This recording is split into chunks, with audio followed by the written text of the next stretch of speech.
Hello guys, now let us look into the current affairs inspired question for today. And the topic is free speech versus religious and caste group. So what was the reason used context? In quashing a criminal case against actor Surya and director TJ Gnanavel, the Madras High Court spared them the ordeal of facing vexatious proceeding.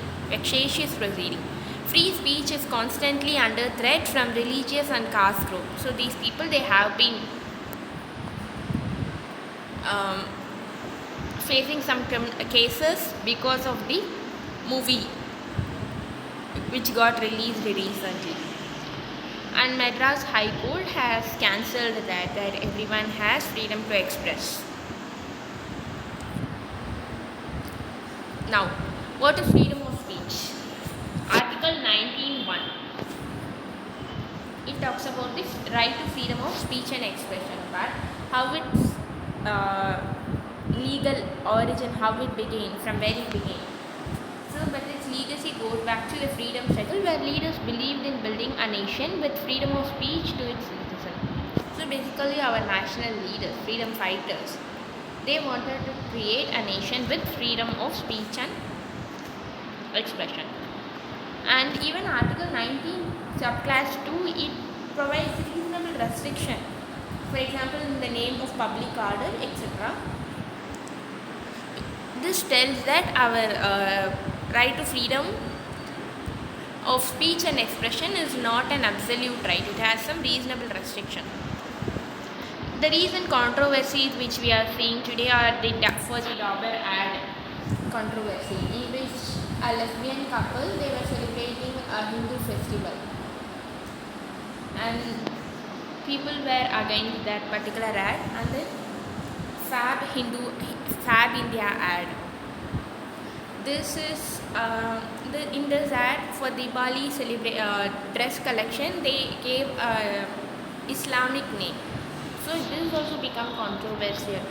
So these are some of the recent examples where free speech clashes with public intolerance. And also this book of Salman Khurshid, Sunrise over Ayodhya, Nationhood in Our Times. Even this particular book faced serious intolerance from public. So these are some of the examples how freedom of speech and expression is being curbed. Now, what is the effect of this intolerance? Hard to define reasonable basis for restriction. So it's very difficult to define what is the reasonable restriction. Restraint on freedom of speech and creativity. So people they tend to fail in their creativity. They get fear that they might face criticism from people for their acts or some progressive thoughts.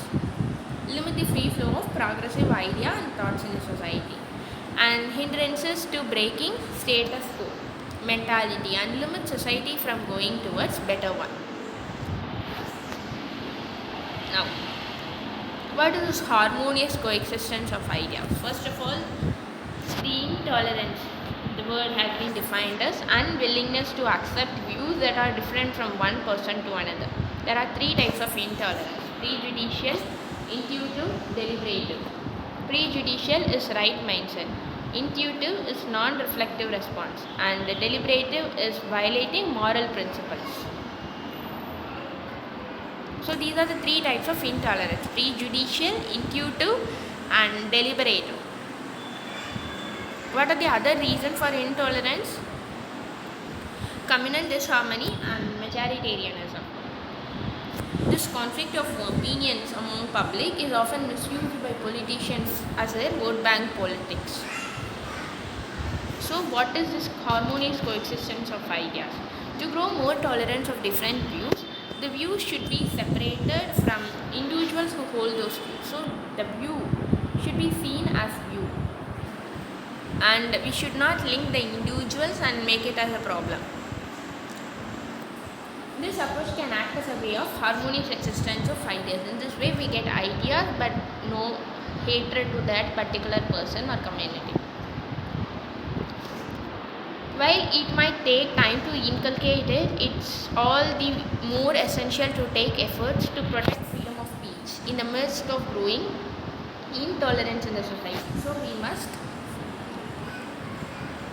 inculcate, and the right to freedom of speech is very much essential. Here the judiciary and the executive becomes important instrument of protection, protecting individuals' right to freedom of speech. Judiciary and the executive. Now we can conclude by saying the quote of Voltaire. It can be summed up with Voltaire's quote: "I disagree with what you say, and I will defend you there. You are right to say it. I may disagree, but you have all the rights to say your thoughts and opinion." This is what the quote means. Thank you.